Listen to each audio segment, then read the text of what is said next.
இந்த T20 world கப்போட predictions and recap ரெண்டுத்தையுமே இந்த வீடியோவில் பார்க்கலாம். ஃபர்ஸ்ட் ரீகேப்லேருந்து வரும். இப்போதான் வேர்ல்ட் கப் ஸ்டார்ட் ஆன மாதிரி இருக்கு. ஷாக்கிங் அண்ட் சர்ப்ரைஸாக இருக்கு. ஆஸ்திரேலியா சூப்பர் 8 கூட குவாலிஃபை ஆக மாட்டாங்களன்னு நான் கனவுல கூட நினைச்சே பார்க்கல. ஜிம்பாப்வே டேபிள் டாப்பர்ஸ்னா சத்தியமாக ஒரு துளி கூட யோசிச்சிருக்க மாட்டாங்க. ரெண்டுமே ஒரு ஹாப்பியான நியூஸ்லேயே சொல்லுவேன். ஆஸ் இந்தியன் ஃபேனா ஆஸ்திரேலியா அவுட் ஆகிறது எனக்கு என்னைக்குமே ஹாப்பி தான். So what happen to Australia, downfall of Australia start ஆயிடுச்சா அப்படின்னு நிறைய பேர் டிபேட் பண்ணிட்டு இருக்காங்க. அதை பற்றி டீட்டெயிலான வீடியோ வேணும்னா நீங்கள் கமெண்ட் பண்ணுங்க. தமிழ்நாடு ஆசி ஃபேன்ஸ் உங்களுக்காகவே அந்த டீட்டெயில் பிரேக் டவுன் வீடியோ கண்டிப்பாக வரும். ஜிம்பாப்வே வெல்டன் ஜிம்பாப்வே என்னைக்குமே அண்டர்டாக்ஸ் பர்ஃபார்ம் பண்ணால் நான் ரொம்ப சந்தோஷமாக இருப்பேன். நானே ஜெயிச்ச மாதிரி ஃபீல் பண்ணுவேன். ஸோ ஜிம்பாப்வே டேபிள் டாப்பர்ஸாக இருக்கு, hats off. And USA Netherlands அவங்களும் நல்லா ஃபைட் காமிச்சாங்க அவங்களோட குரூப்பில். So well played both of them.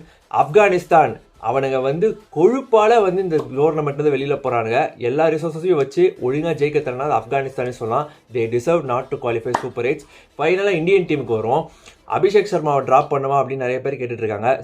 அவரை மாதிரி ஒரு எக்ஸ்ப்ளோசிவான பிளேயர்ஸ்க்கு இந்த மாதிரி ஒரு லீன் பேட்ச் வரும். அது வந்திருக்கு. இஸ் அ சாம்பியன் பிளேயர், கண்டிப்பாக கம்பேக் பண்ணுவார்.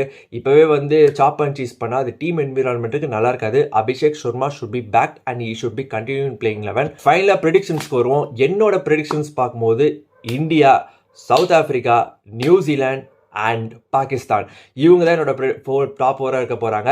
ஸோ நீங்கள் சொல்லுங்கள் உங்களோட டாப் 4 யார் இருப்பா அப்படின்றத நீங்கள் காமெண்ட்ஸை சொல்லுங்கள். அதே மாதிரி ஆஸ்திரேலியாவோட டவுன்ஃபாலை பற்றி உங்களோட ஒப்பீனியன் நீங்கள் காமெண்ட்ஸை சொல்லுங்கள். இந்த வீடியோ உங்களுக்கு பிடிச்சிருந்தா லைக் பண்ணுங்கள், ஷேர் பண்ணுங்கள், மறக்காமல் சப்ஸ்கிரைப் பண்ணுங்கள். நெக்ஸ்ட் வீடியோவில் உங்களை பார்க்குறேன். Stay tune.